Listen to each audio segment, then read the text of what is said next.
छात्रों, Shambhavi civil services की मैथिली की कक्षा में आपका स्वागत है। पिछले क्लास में मैंने पढ़ाया था आधुनिक मैथिली कविता का उद्भव और विकास। उस टॉपिक पर मैंने विस्तार से पढ़ाया था, एक एक चीज को समझाया था। मैं किसी भी टॉपिक पर जब आपको समझाता हूं, बताता हूं, तो अद्योपांत आपको समझाता हूं एक एक डायमेंशन के बारे में, ताकि उस टॉपिक से संबंधित अगर कोई भी प्रश्न परीक्षा में आए, प्रश्न को किसी भी तरह से ट्विस्ट किया जाए, तो आप उस प्रश्न का, उस टॉपिक से संबंधित प्रश्न का आंसर लिखने में पूर्णतः सक्षम हो। मैं अपने क्लास में ज्यादा इधर उधर की बातें नहीं करता, सीधे टॉपिक पर आता हूं। और मेरा ये मानना है कि अगर आप मुझसे पढ़ते हैं और आपको अगर फायदा होगा तो आप खुद ही मेरे पास आएंगे। इसीलिए मैं अपना प्रचार नहीं करता हूं। वैसे बीपीएससी की 56वीं 59वीं मुख्य परीक्षा में मैथिली भाषा एवं साहित्य में मुझे 70% मार्क्स आए थे, जो कि उस बैच का मैथिली लिटरेचर का हाईएस्ट मार्क्स था। और जो भी कंटेंट किसी भी टॉपिक से संबंधित मैं पढ़ाता हूं, बताता हूं, वो पूर्णतः अपडेटेड रहता है। प्रश्नों की मांग के अनुसार मैं टॉपिक को समझाता हूं और पढ़ाता हूं। जो पिछला टॉपिक मैंने आपको पढ़ाया, आधुनिक मैथिली कविता का उद्भव और विकास, उसको जब आप पढ़ेंगे, उस वीडियो को पूरा देखेंगे, तो आपको समझ में आ जाएगा कि मैं पूरे विस्तार से, पूरे गहराई में जाकर विषय वस्तु को समझाता हूं छात्रों को। और मेरे पास चूंकि समय की कमी थी पूर्व में, इसलिए मैं मोवीशाला में भी ऑफर आया था, पर मैं समय के अभाव के कारण समय नहीं दे सका था। लेकिन 64वीं परीक्षा से पहले, 64वीं बीपीएससी से पहले 2 छात्रों ने मुझसे पढ़ा था। और आजकल तो प्रचार तंत्र का जमाना है, मैं प्रचार नहीं करता अपना, लेकिन उन 2 छात्रों में एक छात्र ने फाइनल सिलेक्शन पाया, उनका फाइनल सिलेक्शन हुआ, और एक छात्र मेंस के एग्जाम में सफलता पाए थे, परंतु बहुत कम मार्क्स से उनको अंतिम सफलता नहीं मिल सकी। तो मैं किसी को बताता नहीं। अगर आप पढ़ेंगे, फायदा होगा, तो खुद ही आप मेरे पास आएंगे। तो आइए आते हैं, वो जब कोई और कक्षा में लूंगा तो कुछ छात्रों का ये प्रश्न रहता है कि सर कैसे मार्क्स, बढ़िया मार्क्स आता है, मैथिली में मार्किंग कैसे होती है। तो अपना पेपर जो मैंने आरटीआई से मंगाया था 56वीं 59वीं का मैथिली भाषा एवं साहित्य, उस समय 2 पत्र होते थे 56वीं 59वीं के समय, सिलेबस सारा वही है। अब एक ही पत्र में जो है उस सिलेबस को समाहित कर दिया गया है। तो आरटीआई से जो पेपर मैंने मंगाया था, वो कभी मैं आपको स्क्रीन पर दिखाऊंगा कि कैसे मार्किंग किया गया है, किस तरह से मार्क्स जो है प्रथम पत्र में और द्वितीय पत्र में आए थे, वो मैं आपको बताऊंगा। प्रथम पत्र में 144 नंबर और द्वितीय पत्र में 139 नंबर आए थे मुझे। तो वो पृथक कोई क्लास लूंगा तो वो आपको समझाऊंगा, उसको देख के आप समझ सकेंगे कि प्रश्न का आंसर कैसे लिखना चाहिए और उस पर जो है मार्क्स कैसे एग्जामिनर देता है। अस्तु, इधर उधर की बातें नहीं करते हैं, सीधे टॉपिक पर आ जाते हैं। आधुनिक मैथिली उपन्यासक उद्भव आ विकास आज के क्लास का टॉपिक है। तो सबसे पहले आधुनिक मैथिली उपन्यास जो आधुनिक बना, उपन्यास विधा जो मैथिली की आधुनिक युग में प्रवेश किया, तो उसका उद्भव कैसे हुआ। सबसे पहले ये जान लीजिए कि उपन्यास किसे कहते हैं। यहां मैं अभी संक्षेप में आपको बताऊंगा और फिर पीडीएफ फाइल के माध्यम से विस्तार से टॉपिक को समझाऊंगा। आधुनिक मैथिली उपन्यासक विकास। सबसे पहिने उपन्यास ककरा कहै छै? उपन्यासक अर्थ होइत छै लॉग में राखल वस्तु। उपन्यास एक ऐसी विधा है जिसमें मानव जीवन का संपूर्ण चित्र उपस्थित होता है। मानव जीवन के एक एक पक्ष का उसमें चित्रण होता है। यदि हम यूं कहें कि मानव जीवन एवं समाज का संगोपांग चित्र उसमें उपस्थित होता है तो कोई अतिशयोक्ति नहीं होगी। और इसीलिए आलोचकों ने उपन्यास को पॉकेट थिएटर भी कहा है। साथ ही साथ इसे गद्य का महाकाव्य भी कहा जाता है। महाकाव्य पद्य में होती है और ये उपन्यास जो होता है वो गद्य में होता है, लेकिन इसका स्वरूप व्यापक होता है, विराट होता है, इसीलिए इसे गद्य का महाकाव्य कहा गया है। उपन्यास के कुछ प्रमुख तत्व होते हैं, कुछ अवयव होते हैं, तभी किसी उपन्यास को उपन्यास की संज्ञा दी जाती है। अन्यथा कथा और उपन्यास में कोई अंतर नहीं रहेगा। इसीलिए विद्वानों ने जो है उपन्यास के लिए कुछ तत्व निर्धारित किए हैं और ये सारे तत्व जो मैं अभी आपको बताऊंगा, अगर किसी गद्य विधा में ये सारे तत्व निहित होते हैं तो उसे उपन्यास की संज्ञा दी जाती है। जैसे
संक्षेप में मैं उपन्यास के अवयवों के, अनिवार्य अवयवों के बारे में आपको बताऊंगा। उपन्यास के 6 अवयव होते हैं। ए बाबू, इसको जरा ऐसे घुमाइए, इसको स्क्रीन को। उपन्यास के 6 अवयव होते हैं। पहला होता है कथानक। कथानक जो है वो उपन्यास की रीढ़ होती है। इसी कथानक पर सारा उपन्यास जो है वो आधारित होता है। तो कथानक जो होगा वो, इसको जड़ कह लीजिए, किसी वृक्ष की जड़, और उसमें फिर ये सारा जो है, ये सारा अवयव, इसका तना, इसके ब्रांचेज हैं, और सारा जो है इसी पर आधारित है। कथानक जब तक नहीं रहेगा कोई भी उपन्यास में, तब तक बाकी चीज उसमें आ ही नहीं सकता है। दूसरा है चरित्र चित्रण। चरित्र चित्रण के द्वारा जो है वो कथानक रोचक हो जाता है। किसी भी उपन्यास में कथानक के अंतर्गत पात्र होते हैं और उस पात्र का उपन्यासकार कुछ खास चरित्र निर्धारित करते हैं, और चरित्र के द्वारा, चरित्र चित्रण के द्वारा अगर उपन्यास पात्र का सही मायने में चरित्र चित्रण करते हैं तो कथानक रोचक हो जाता है, पाठकों को वो उपन्यास पढ़ने में रुचिकर प्रतीत होता है। तीसरा है कथनोपकथन यानी संवाद, डायलॉग। ये चरित्र जो निर्धारित किया गया कोई भी उपन्यास में, वो फिर कोई संवाद बोलेगा, तो संवाद जो है वो चरित्र चित्रण का आधार है। किसी भी चरित्र का जो संवाद होता है उससे उस चरित्र की पहचान स्थापित होती है। जैसे बोलचाल में भी अगर कोई भी व्यक्ति कुछ बोलता है तो उस व्यक्ति का व्यक्तित्व उससे झलक जाता है, यह किस प्रकार का व्यक्ति है। उसी तरह कथनोपकथन के द्वारा जो है चरित्र चित्रण का स्वरूप जो है वो उभर कर सामने आता है, और उस वक्त के लिए जब वो उस चरित्र के कथनोपकथन को पढ़ रहा होगा पाठक उपन्यास में, तो उस वक्त के लिए उसे लगता है कि वो चरित्र उभर के ठीक एकदम सामने आ गया है। और कथनोपकथन जो होना चाहिए वो उस पात्र के चरित्र के अनुकूल होना चाहिए, जिससे ऐसा नहीं लगे कि चरित्र को थोप दिया गया है। कथनोपकथन पात्र के चरित्र के अनुरूप एवं एकदम स्वाभाविक होना चाहिए। जैसे कन्यादान उपन्यास में झारखंडी नाथ, सीसी मिश्र। उसी तरह जो है वातावरण निर्माण, चौथा जो इसका तत्व है उपन्यास का वो है वातावरण निर्माण। वातावरण निर्माण के अंतर्गत किसी भी उपन्यास में जो देश काल परिस्थिति है उसका चित्रण किया जाता है। किसी भी समाज की वेशभूषा, पहनावा और वहां का जो वातावरण है उसका चित्रण किया जाता है। और वातावरण के निर्माण के द्वारा अगर सिद्धहस्त उपन्यासकार सही रूप से वातावरण निर्माण करे तो ये चरित्र चित्रण और कथनोपकथन जो है वो जीवंत हो जाता है। कथानक जो है उसमें सजीवता आ जाती है। और ये पांचवा जो है इसका तत्व उपन्यास का वो है भाषा।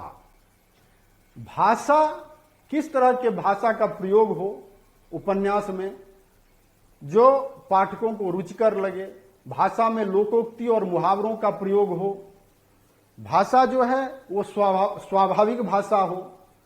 तो जब कोई रुचिकर उपन्यास जैसे कन्यादान को हम पढ़ते हैं और उसमें जिस भाषा का प्रयोग किया गया है, ठेठ भाषा जो स्वाभाविक मिथिला की भाषा है, वो भाषा जब हम पढ़ते हैं कन्यादान में तो लगता है कि हम अपने अंगना में बैठ करके आंगन में बैठे हुए हैं और चलचित्र देख रहे हैं, सामने में सारी वस्तुएं सजीव हो जाती हैं।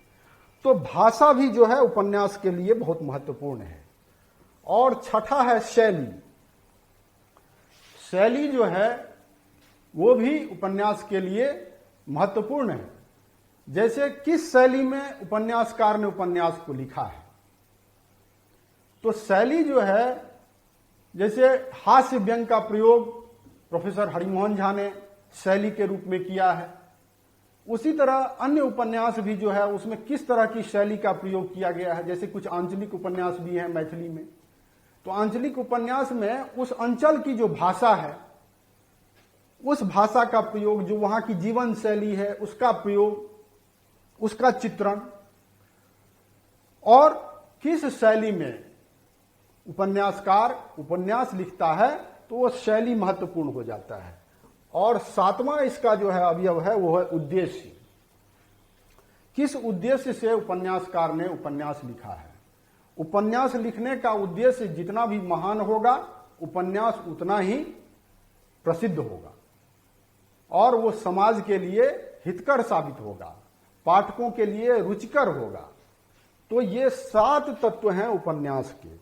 ये सातों तत्व अगर किसी भी उपन्यास जिसे हम कहते हैं उसमें अगर हो तो उसे उपन्यास कहा जाएगा सही मायने में। ये तो हुई उपन्यास की परिभाषा और उपन्यास किसे कहते हैं, उपन्यास के क्या क्या तत्व होने चाहिए। अब यही जो है ये सातों तत्व, इसी के आधार पर हम देखेंगे कि प्रारंभिक काल में मैथिली में किस तरह के उपन्यास लिखे जाते थे, उनमें ये सारे अवयव रहते थे या नहीं, और अगर नहीं रहते थे तो उसे उपन्यास नहीं कहा जाएगा, बस नाम मात्र का उपन्यास उसे कहा जाएगा, उसे एक कथा ही माना जाएगा। क्योंकि औपन्यासिक तत्व ये जो सारे हैं अगर उसमें नहीं रहेंगे तो उसे उपन्यास सही अर्थों में नहीं कहा जाएगा। और फिर बाद के काल में आकर हम देखेंगे कि जो बाद के काल में उपन्यास लिखे गए उन उपन्यासों में उपन्यास के ये सारे अवयव मौजूद थे। उपन्यासकारों ने वास्तविक अर्थों में उपन्यास लेखन किया और उपन्यास के इन सारे अवयवों का प्रयोग अपने उपन्यास में किया, इसीलिए वास्तविक अर्थों में उसे उपन्यास कहा गया।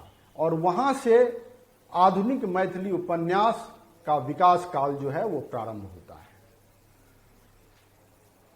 तो मैंने पिछले क्लास में भी कहा था, आधुनिक मैथिली कविता के उद्भव और विकास में, कि विकास वाले टॉपिक में किसी भी विधा का जो विकास है उसका इतिहास है वो जब हम पढ़ेंगे और उससे संबंधित जब प्रश्न आएंगे तो विकास से संबंधित प्रश्नों का उत्तर लिखते समय कहां कहां परिवर्तन हुआ है, उस परिवर्तन को जब तक हम रेखांकित नहीं करेंगे तब तक विकास से संबंधित प्रश्नों का जो आंसर होगा वो सटीक आंसर नहीं होगा और मार्क्स उसमें आपको नहीं दिए जाएंगे।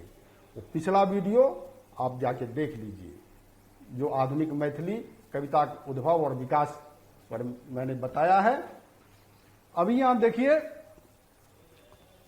अब मैं बताऊंगा कि आधुनिक मैथिली उपन्यास का जो विकास प्रारंभ हुआ उससे पहले उसका उद्भव कैसे हुआ और विकास के किन चरणों से गुजर के वो सही मायनों में विकास यात्रा को प्रारंभ करने की स्थिति में मैथिली उपन्यास आया है,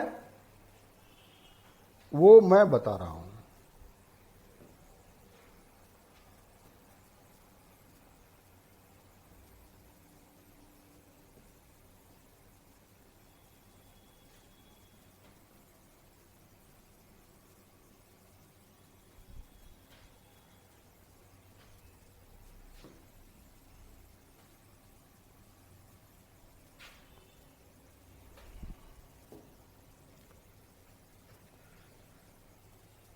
मैथिली उपन्यास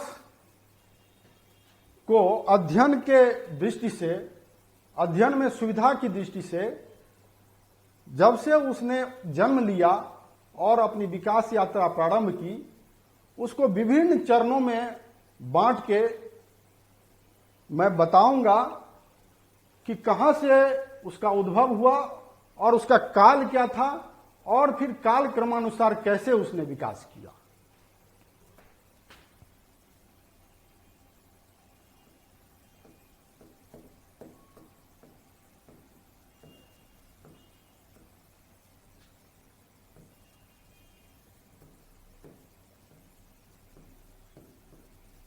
जब मैथिली उपन्यास का उद्भव हुआ मैथिली साहित्य में, उस समय ब्रिटिश युग था, भारत में अंग्रेजों का राज्य था और उस काल में जो है वो मैथिली उपन्यास ने जन्म लिया एक विधा के रूप में मैथिली साहित्य में।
उपाख्यान युग 1910 ईस्वी से 1920 ईस्वी। उससे पहले है अनुवाद युग 1889 ईस्वी से 1910 ईस्वी।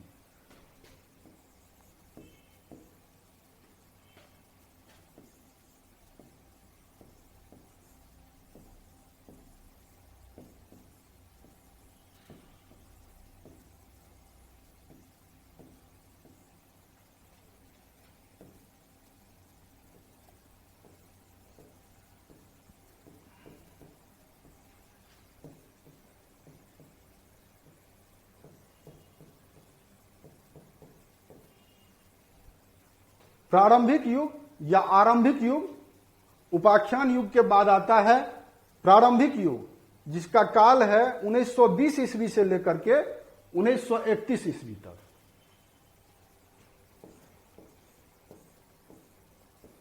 अब इसके बाद आता है विकास युग।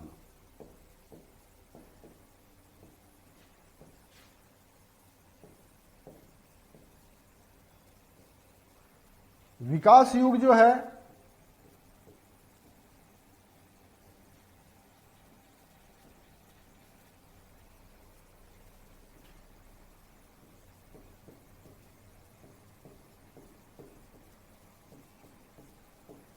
विकास युग का काल जो है वो है 1931 ईस्वी से 1947 ईस्वी। ये सारा जो है ये सारा काल ब्रिटिश काल के अंतर्गत आता है। यानी 1889 ईस्वी से मैथिली उपन्यास ने का उद्भव हुआ और ब्रिटिश काल में विकास युग प्रारंभ हो जाता है और 1931 से 1947 ईस्वी तक इसका विकास काल रहता है। और इसके पश्चात जो है इसका विस्तार काल आ जाता है 1947 ईस्वी से 1990 ईस्वी तक। इसका विस्तार काल है जिसे प्रयोग युग भी कहा जाता है, क्योंकि इस काल में मैथिली उपन्यास में उपन्यासकारों ने कई प्रयोग किए जो अन्य भारतीय भाषा साहित्य में उपन्यास विधा के समानांतर मैथिली साहित्य में भी विभिन्न प्रयोग किए गए। और 1947 से 1990 ईस्वी तक का जो काल है उसे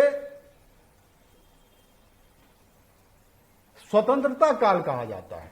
यानी स्वतंत्रता के बाद, भारत की स्वतंत्रता के बाद जो है 1947 से 1990 तक आधुनिक मैथिली उपन्यास के विस्तार का काल और इसे प्रयोग युग की भी संज्ञा दी गई है।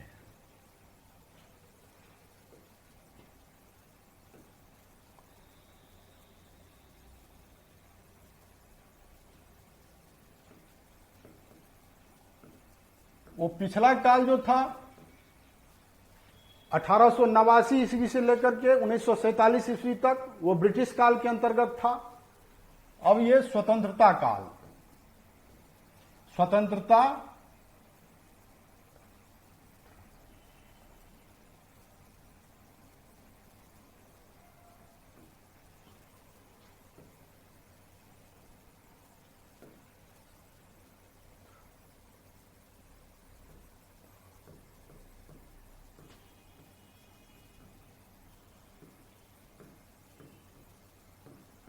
स्वतंत्रता कालीन उपन्यास।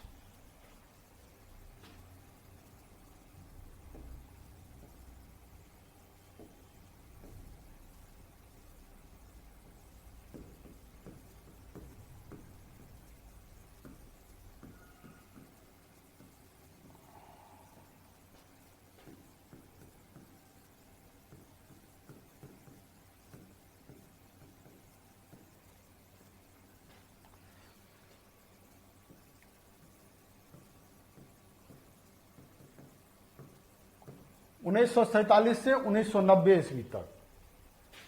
और उसके बाद आता है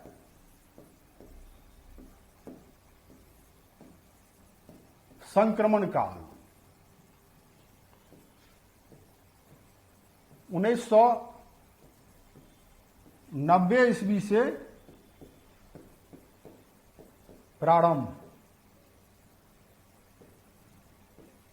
ये संक्रमण काल क्या है ये बाद में भी समझाऊंगा आपको।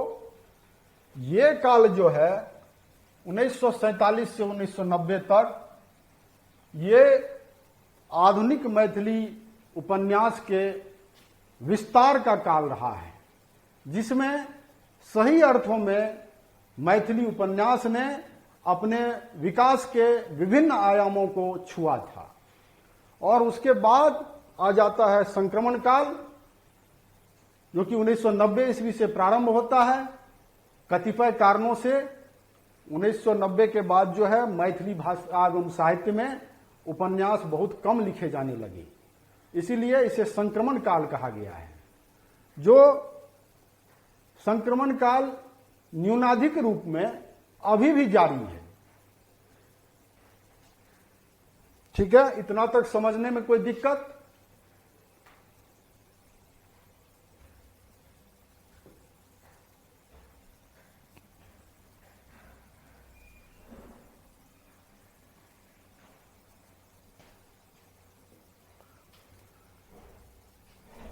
प्रारंभ में मैथिली साहित्य में उपन्यास विधा के अंतर्गत अनुवाद युग के अंतर्गत 1889 से 1910 ईस्वी के अंतर्गत जो उपन्यास लिखे जाते थे वे अंग्रेजी और बांग्ला उपन्यास का अनुवाद के रूप में जो है वो उपन्यास लिखे जाते थे।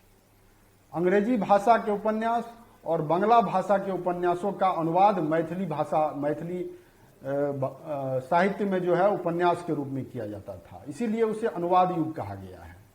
तो उसमें केवल अनुवाद ट्रांसलेट करके जो है वो मैथिली भाषा में उपन्यास लिख दिया जाता था। उसके बाद आता है उपाख्यान युग। उपाख्यान युग जो है 1910 ईस्वी से 1920 ईस्वी तक, और उस उपाख्यान युग में संस्कृत भाषा में, संस्कृत साहित्य में जो कथाएं थी उन कथाओं को उपाख्यान कहा जाता है, और उन्हीं कथाओं को जो है मैथिली भाषा में लिख करके वो उपन्यास का रूप देने का प्रयास किया जाता था। तो वो उपाख्यान युग था।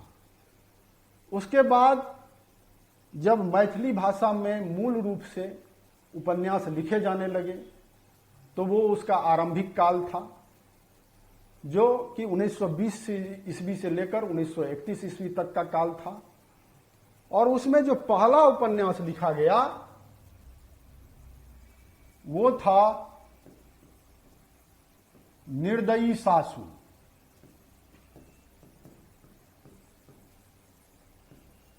जो कि 1914 ईस्वी में लिखा गया।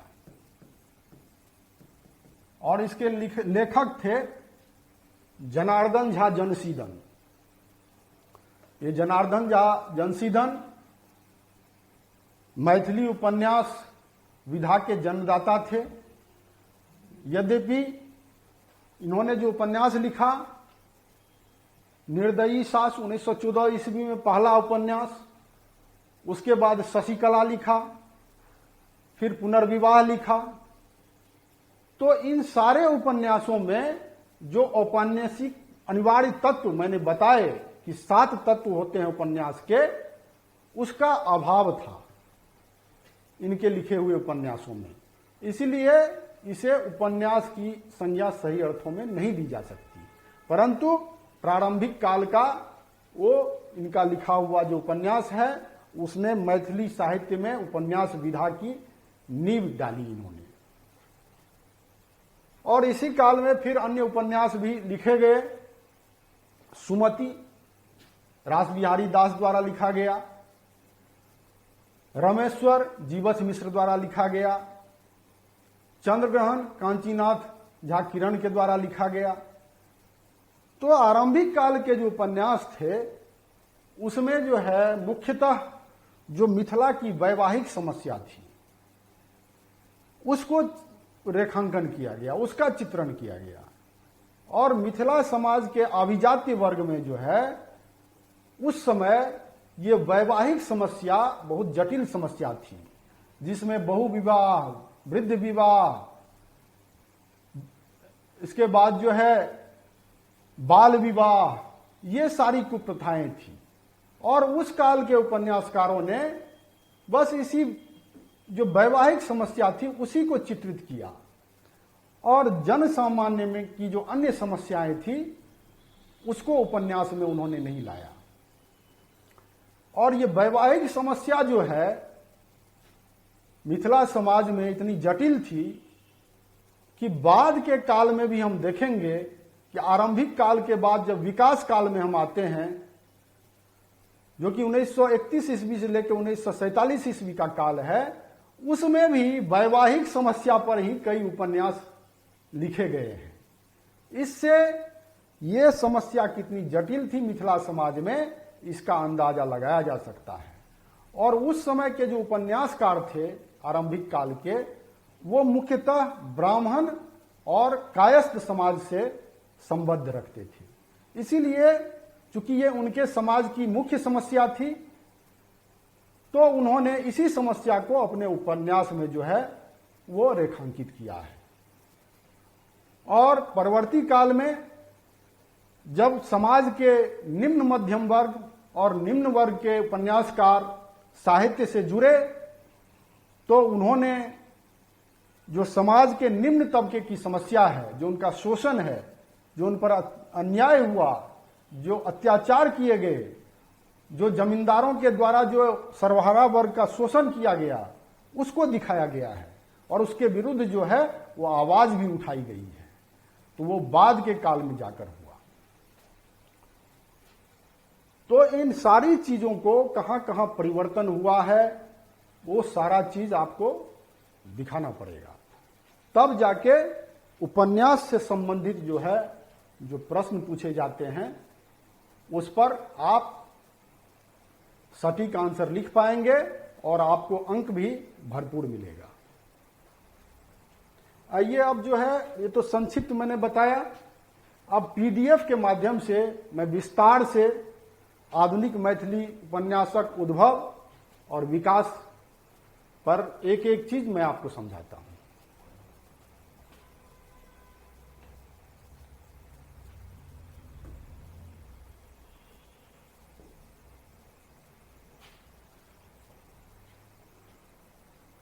आधुनिक मैथिली उपन्यासक विकास उपन्यास की थी। उपन्यासक अर्थ होइत छै लॉग में राखल वस्तु। एकरा पढ़ला सँ पाठक के अपन परिवेशक घटना का आभास होइत अछि।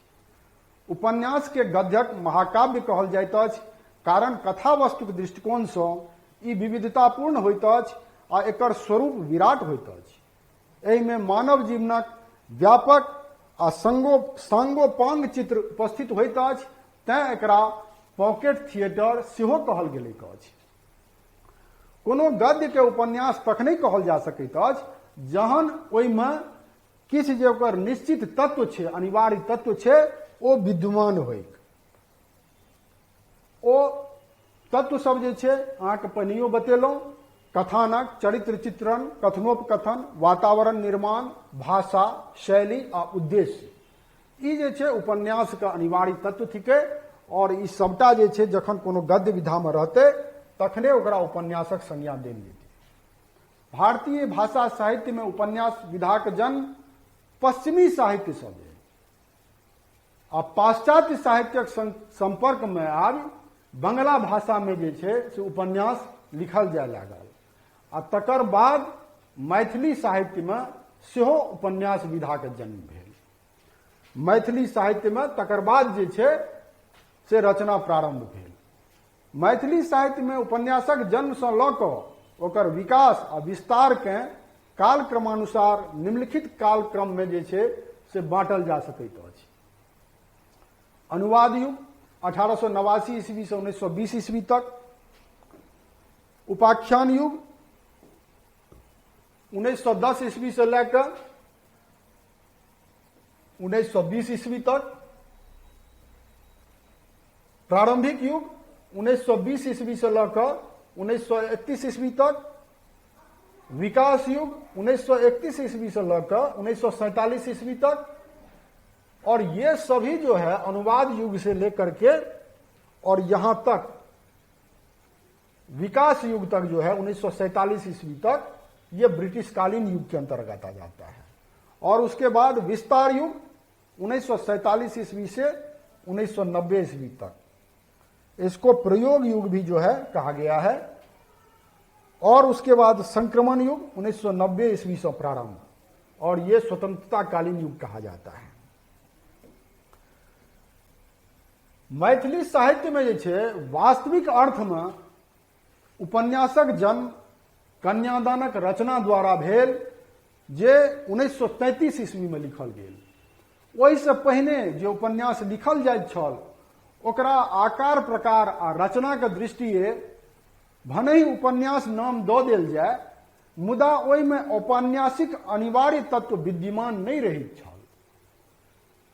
प्रारंभ में 1889 से 1920 ईस्वी के बीच अंग्रेजी आ बंगला भाषा के उपन्यासक अनुवाद मैथिली भाषा में होइत छल, जेना श्री काशीनाथ झा के माया शंकर, ई बंगला भाषा से जे छै से अनुवाद कैल उपन्यास थी।